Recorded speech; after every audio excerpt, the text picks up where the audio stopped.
Hi friends, Hindi decoded channel में आप सभी का स्वागत है। दोस्तों, विज्ञान वस्तुतः एक ऐसा विलक्षण दृष्टिबोध एवं विशिष्ट अध्ययन पद्धति है जो हर व्यक्ति के हर तरह के प्रश्नों का उत्तर सरलता पूर्वक दे सकती है। जरूरत है तो इस बात की कि विज्ञान को आम लोगों तक उनकी भाषा में पहुंचाया जाए और उसके लिए विज्ञान का भारत की विभिन्न मातृभाषाओं में उपलब्ध होना आवश्यक है। वैसे भी किसी के संपूर्ण मानसिक व क्रियात्मक विकास के लिए विज्ञान अत्यंत आवश्यक है। दोस्तों, 1947 में ब्रिटिश शासन से राजनीतिक स्वतंत्रता प्राप्त कर लेने के बावजूद भी भारत में जो भाषिक स्वतंत्रता आज भी बनी हुई है, उसने ही विज्ञान ही क्या हर विषय की समझ को हमारे बच्चों से छीना है। तो दोस्तों, आज के अध्याय में हम भारत की मातृभाषाओं में विज्ञान का प्रसार इस विषय पर चर्चा करेंगे। यह विषय आपके परीक्षा में एक निबंध के तौर पर आ सकता है। तो चलिए दोस्तों, जानते हैं आज के अध्याय में भारत की मातृभाषाओं में विज्ञान का प्रसार। दोस्तों, जो ये विज्ञान शब्द है, ये बना है वी और ज्ञान से, जिसका तात्पर्य विशिष्ट ज्ञान से है। वास्तव में प्राकृतिक घटनाओं का अध्ययन करना तथा उनमें आपस में संबंध ज्ञात करना ही विज्ञान कहलाता है। विज्ञान हमेशा सत्य पर आधारित होता है। जो इसका ज्ञान है वो सुव्यवस्थित, क्रमबद्ध, तार्किक तथा अधिक स्पष्ट होता है। और हम देखें तो विज्ञान के बिना हमारा जीवन असंभव है। आप कृषि, चिकित्सा, स्वास्थ्य, औद्योगिक, यातायात, मनोरंजन, संचार, अंतरिक्ष आदि क्षेत्रों को किसी को भी देख लीजिएगा, इन सब में विज्ञान की महत्वपूर्ण भूमिका है। और विज्ञान विषय के शिक्षण द्वारा अनेक महत्वपूर्ण लक्ष्यों की प्राप्ति की जा सकती है। दोस्तों, महान शिक्षा शास्त्री हर्ष ने विज्ञान के विषय में लिखा है कि विज्ञान मस्तिष्क को तीक्ष्ण एवं तीव्र बनाने में उसी प्रकार कार्य करता है जैसे औजार को तीक्ष्ण बनाने में काम करने वाला पत्थर होता है। यानी कि हम देखें तो आम लोगों की जिंदगी में रोजमर्रा में भी विज्ञान का काफी महत्व है। वैज्ञानिक ज्ञान हमें नई तकनीकों को विकसित करने, व्यवहारिक समस्याओं को हल करने और सही निर्णय लेने की व्यक्तिगत और सामूहिक रूप में अनुमति देता है। दोस्तों, आज विज्ञान की निरंतर बढ़ रही उपलब्धियों और उसकी आम लोगों को दी गई सौगातों ने विज्ञान के प्रति जो आम लोगों की रुचि है वो बहुत अधिक बढ़ा दी है। एक समय ऐसा बीता जब लोग कहते थे कि विज्ञान बहुत ही कठिन विषय है जिसे सिर्फ अंग्रेजी में पढ़ा जा सकता है। वैसे भी दोस्तों, यह एक विडंबना रही है कि हमारे देश में शुरू से ही विज्ञान को शैक्षिक पाठ्यक्रम तक विशेष रूप से अंग्रेजी भाषा में पढ़ाने तक सीमित बनाकर आम लोगों के सामने इसकी छवि जो है वो बेहद जटिल व कठिन बना दी गई है। लेकिन विज्ञान सच में ऐसा बिल्कुल नहीं है। यह वास्तव में एक ऐसा विलक्षण दृष्टिबोध एवं विशिष्ट अध्ययन पद्धति है जो हर व्यक्ति के हर तरह के प्रश्नों का उत्तर सरलता पूर्वक दे सकती है। दोस्तों, विषय कोई भी हो, लेकिन उसे आम लोगों तक पहुंचाने के लिए एक जन सामान्य की भाषा ही सबसे अच्छा माध्यम होती है। क्योंकि किसी भी बात को समझने के लिए हमारी भाषा में उस बात का बताना हमारे लिए बहुत जरूरी होता है। इसीलिए विज्ञान को भली भांति जानने, पहचानने और समझने के लिए मातृभाषा ही महत्वपूर्ण भूमिका निभा सकती है। दोस्तों, भारत में 23 मातृभाषाओं वाली भारत जो है वो 23 मातृभाषाओं वाला बहुभाषी देश है। हिंदी भारत में सबसे ज्यादा बोले जाने वाली भाषा है और भारत में मुख्य रूप से 4 भाषाई परिवारों यथा इंडो यूरोपीय, द्रविड़, ऑस्ट्रिक और चीनी तिब्बती के अंतर्गत आने वाली विभिन्न भाषाएं हैं, जैसे गुजराती, मराठी, तमिल, तेलुगु, ये सब इन्हीं के अंतर्गत आती हैं। इन सभी भारतीय भाषाओं की विविधता के बावजूद भी जो विज्ञान विषय है वो लोगों तक अंग्रेजी के माध्यम तक पहुंचने के लिए बाध्य है। और उसके लिए क्या तर्क दिया जाता है कि यदि बच्चे विज्ञान की शिक्षा अंग्रेजी में नहीं लेते तो वो राष्ट्रीय व अंतर्राष्ट्रीय दोनों स्तरों पर अपने ज्ञान का प्रस्तुतिकरण भली भांति नहीं कर पाएंगे, क्योंकि मातृभाषा में लिए गए विज्ञान के ज्ञान को वे सीमित रूप से ही समझ या प्रसारित कर सकेंगे। देखा जाए तो वो भी अपनी जगह सही है, लेकिन सबसे बड़ी बात तो यह है कि किसी भी बात को प्रस्तुत करने या प्रसारित करने से पहले हमें उस विषय की संकल्पना, अवधारणाओं और सिद्धांतों को भली भांति समझ होना जरूरी है।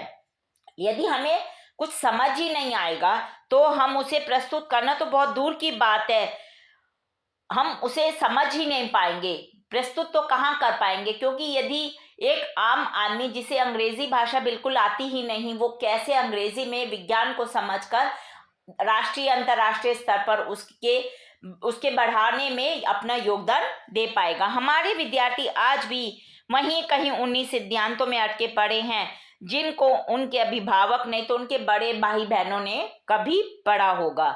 तो इन सब बातों से दो बातें सामने आती है। एक तो विज्ञान की पढ़ाई में पाठ्यक्रमों में समय के साथ साथ संशोधन का होना बहुत आवश्यक है और साथ में इसका अपनी मातृभाषा में पढ़ाना भी उतना ही महत्व रखता है, क्योंकि किसी भी विषय को अपनी भाषा में समझना ज्यादा सरल और सहज होता है। दोस्तों, भारत में विज्ञान की कोई ऐसी विधा नहीं होगी जिसमें सफलता के परचम न लहराए गए हों। यदि हम विश्व पटल पर वैज्ञानिक शोधों में देखें तो भारत ने अपना एक महत्वपूर्ण स्थान बना रखा है, लेकिन फिर भी विज्ञान और वैज्ञानिक सोच भारत के आम लोगों तक आसानी से आज भी नहीं पहुंच पाती। और इसका क्या कारण है? इसका कारण सिर्फ वह विदेशी भाषा है जिसे विज्ञान और आम जनता के बीच में लाया जाता है। दोस्तों, हमारे यहाँ हिंदी और अन्य भारतीय भाषाओं में विज्ञान मौलिक रूप में ना होकर अनुदित रूप में यानी कि उसका अनुवाद के रूप में ज्यादा मिलता है। विज्ञान का ऐसा अंग्रेजी नुमा शैक्षिक स्तर देश का आधार मजबूत कभी भी नहीं कर सकता। तो क्या हमारे देश के परमाणविक अनुसंधानों से लेकर चंद्रयान और मंगलयान तक की सैर कर रहे विज्ञान को आम भारतीय तक पहुंचने का अधिकार है या नहीं है? ये एक महत्वपूर्ण प्रश्न है। और दूसरा है कि क्या आवश्यक नहीं है कि डिजिटल दुनिया में प्रवेश कर रहा भारत का आम व्यक्ति भी उतने ही अधिकार से भारतीय वैज्ञानिक उपलब्धियों को जाने जितना एक कम अंग्रेजी समझ सकने वाला तथा कथित विद्वान समझ पाता है।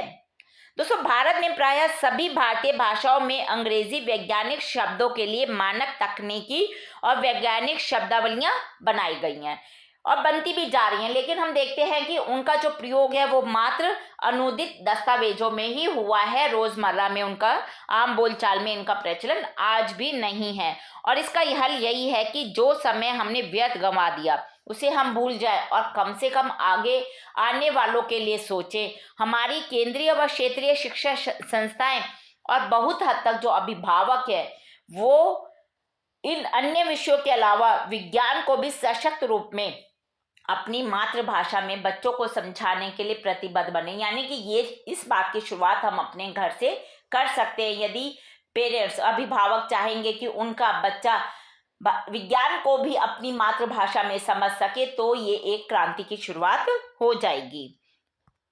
दोस्तों, वैज्ञानिक शिक्षण के बाद दूसरी दो बातें विज्ञान के सृजन और उसके प्रसार की आती हैं। अब देश की मौलिक प्रगति के लिए इन दोनों का ही मातृभाषा में होना आवश्यक है, तभी तो अधिक से अधिक इसका प्रसार हो सकेगा। हम देखते हैं कि विश्व में वही विकसित देश है जिन्होंने अपनी भाषा के माध्यम से विज्ञान और तकनीक का निर्माण व प्रसार किया है। आप रूस, फ्रांस, जर्मनी, संयुक्त राज्य अमेरिका, चीन, जापान आदि इन्हें सभी देशों को देखते हैं तो इन्होंने इनकी जो अपनी राष्ट्रभाषा है उसका प्रयोग इस देश के वैज्ञानिकों, नेताओं, आमजनों बड़े ही सम्मान के साथ अपनी राष्ट्रभाषा का प्रयोग करते हैं और बड़े सम्मान पूर्वक अपनी राष्ट्रभाषा के विषय में बताते हैं। और तभी हम देखते हैं कि इन देशों में विज्ञान आम लोगों के साथ है और इसलिए ये देश अपनी जनता सहित प्रगतिशील भी हैं। एक ऐसा नहीं है कि हमारे देश में ऐसा पहले कभी नहीं था। एक समय था जब हमारा देश भी अपनी भाषाओं के साथ सम्मान के साथ जीता था। और वो कौन सा समय था? वो था 19वीं सदी के उत्तरार्ध का, जब भारत में विज्ञान के प्रसार के लिए प्रयास किए जाने लगे थे। उस समय के भाग्यवादी व अंधविश्वासी परंपराओं में जकड़े जब ब्रिटिश शासित भारतीय समाज को तर्क और वैज्ञानिकता पर आधारित वैज्ञानिक सोच व संस्कार देने के लिए भारतीय भाषाओं में वैज्ञानिक लेखन के विकास पर जोर दिया गया। और अंग्रेजी और दूसरी यूरोपीय भाषाओं से वैज्ञानिक साहित्य का उर्दू, हिंदी और फारसी में अनुवाद भी किया गया था। और शब्दावली निर्माण, पत्र पत्रिकाओं में वैज्ञानिक लेखन और मौलिक ग्रंथों के लेखन को भी प्रोत्साहित किया गया था। और दोस्तों सन 1990 में गुरुकुल कांगड़ी हरिद्वार ने विज्ञान सहित सभी विषयों की शिक्षा के लिए हिंदी को अपना माध्यम बनाया था। इसके अलावा महावीर प्रसाद द्विवेदी, चंद्रधर शर्मा गुलेरी आदि अनेक साहित्यकारों ने वैज्ञानिक विषयों पर अत्यंत सहज ढंग से हिंदी भाषा में ही लिखा था। और इसी क्रम में 1913 में स्थापित विज्ञान परिषद ने 1914 में एक विज्ञान पत्रिका आरंभ की। इसके बाद भी हिंदी में वैज्ञानिक लेखन के विभिन्न आयामों को नवीन दृष्टि प्रदान करने के लिए अनेक महत्वपूर्ण कदम उठाए गए। ये कौन सा समय था? ये वह समय था जब भारत विज्ञान और मातृभाषाओं के संबंधों को महत्व को पहचान चुका था।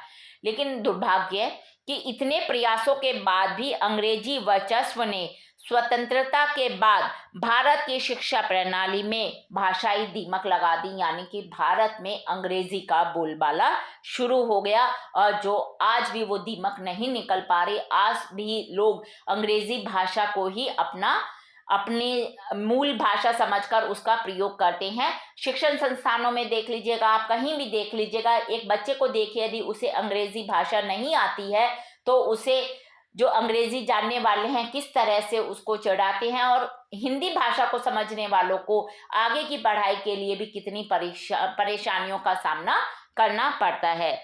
दोस्तों विश्व स्तर पर जैसे जैसे समाज विकसित, वैज्ञानिक और आधुनिक हो रहा है, उतना ही हम देखते हैं कि वो भाषा के मामले में तेजी से विपन्न हो रहा है, यानी कि नीचे होता जा रहा है। एक सर्वेक्षण में पाया गया है कि पूरे विश्व में 6000 भाषाएं और उनमें से 50% भाषाएं विलुप्त होने की कगार पर है। और आज विश्व के लोग महज 10 भाषाओं के इस्तेमाल पर ही सिमट कर रह गए हैं। और जो वैश्वीकरण का आज का दौर है, जिस दौर में हम आज आ पहुंचे हैं, वहां एक ही तरह का खाना पीना, पहनना ओढ़ना, एक ही तरह की जिंदगी और एक ही तरह के भाषा का जोर है। क्योंकि आज का जो समाज है वो संचार क्रांति का समाज है, डिजिटल दुनिया का समाज है दोस्तों। और यही सब कुछ हमारे देश पर भी लागू हो रहा है। समाज को बदलने में और कृषि, व्यापार, उद्योग धंधे सहित जीवन के किसी भी क्षेत्र में आज सतत विकास के लिए वैज्ञानिक सोच का अत्यधिक महत्व है। लेकिन यह वैज्ञानिक सोच सिर्फ विज्ञान संचार के द्वारा विज्ञान के लोकप्रियकरण के माध्यम से ही पैदा की जा सकती है। लेकिन उसके लिए सबसे जरूरी है कि जो आम जनता है, भारत के आम लोग हैं, उनको विज्ञान की समझ हो। और विज्ञान की समझ उन्हें तभी आएगी जब उन्हें उनकी मातृभाषा में उसे समझाया जाएगा। भारतीय मातृभाषा में सर्वसुलभ वैज्ञानिक उपलब्धियां देश के आर्थिक, सामाजिक सहित सभी प्रकार के लाभों की सिद्धि बन सकेंगी। और ऐसी समग्र प्रगति के बिना आज भारत में भी विज्ञान से जुड़ी बातों को आम लोगों तक पहुंचाने और विज्ञान की शिक्षा में सुधार के लिए सार्थक प्रयासों की आवश्यकता है। और यदि हम मिलकर ये प्रयास करते हैं और भारत में विज्ञान का प्रसार मातृभाषाओं के द्वारा होता है, तो बहुत ही जल्दी हमारा देश भारत भी एक विकासशील, विकसित देश बन सकेगा। लेकिन उसके लिए हमें अपने मातृभाषाओं को सम्मान देना होगा, अपनी मातृभाषा में बात करनी होगी। आज कोई भी भारतीय यदि विदेश में जाता है तो उसे हिंदी या अपनी मातृभाषा में बात करने में काफी शर्म या हिचक महसूस होती है। ऐसा नहीं कि बाहर जाने पर भी, भारत में भी अपनी मातृभाषा बोलने पर एक भारतीय बहुत शर्म महसूस करता है, जो कि एक भारतीय होने के नाते हमारे लिए शर्म की बात है। हमें अपनी मातृभाषा का सम्मान करना होगा, तभी हम अपनी मातृभाषा में विज्ञान का प्रसार कर पाएंगे। तो दोस्तों, ये हमने मातृभाषाओं में विज्ञान का प्रसार इस विषय पर एक निबंध के रूप में चर्चा की। हिंदी भाषा के और भी प्रमुख विषयों पर हम आगे के अध्याय में समय समय पर इसी प्रकार चर्चा करते रहेंगे। पर दोस्तों, उसको सुनने के लिए आपको मेरे इस चैनल को लाइक और सब्सक्राइब करना होगा। धन्यवाद दोस्तों, आपका दिन शुभ हो।